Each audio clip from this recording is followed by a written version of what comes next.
আসসালামু আলাইকুম। আশা করি সকলেই ভালো আছেন। এটা হচ্ছে একটা ১০ ইঞ্চির স্পিকার।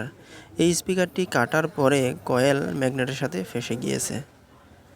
এই হচ্ছে স্পিকারটি। তো এখন এই স্পিকারটির আমরা কয়েল চেঞ্জ করব। পরে কাস্টমারে বলল যে কয়েলের সাথে এটার যে উপরের পেপার রয়েছে এটাও চেঞ্জ করে দিয়েন।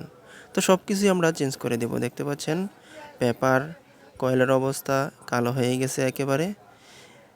আর স্পাইটারটা দুর্বল মনে হয়েছে, যার কারণে স্পাইটারটা আমরা ফেলে দেব। তো এই হচ্ছে স্পিকারটি। তো এখন প্রথমে আমরা স্পাইডার এবং কয়েল লাগিয়ে দিব। দেখতে পাচ্ছেন স্পাইডার এবং কয়েল লাগানো আমাদের হয়ে গেছে এবং শুকানোও কিন্তু হয়ে গেছে। আর এটার মধ্যে আঠা ব্যবহার করছি হচ্ছে নেগেটিভ এবং পজিটিভ। আর পেপার লাগিয়ে দিব হচ্ছে এই পেপারটা, 2 রিংয়ের এই পেপারটা লাগিয়ে দিব। তো সব কিছু লাগানো আমাদের হয়ে গেছে, লুপ, স্পাইডার, কয়েল, পেপার, তারপরে উপরের ক্যাপ বা টুপি যাই বলেন না কেন। আর স্পিকার রিপেয়ারিংয়ের ফিনিশিংটা কেমন হয়েছে অবশ্যই কমেন্টে জানাবেন। এখন শুধুমাত্র স্পিকারটাকে আমরা চেক দেব, চেক দেওয়ার পরেই ডেলিভারি দেওয়ার জন্য রেডি হয়ে যাবে। আর আমরা শুধু এই স্পিকারে না, আমরা ছোট থেকে বড় সকল ধরনের স্পিকারগুলো কিন্তু রিপেয়ারিং করে থাকি।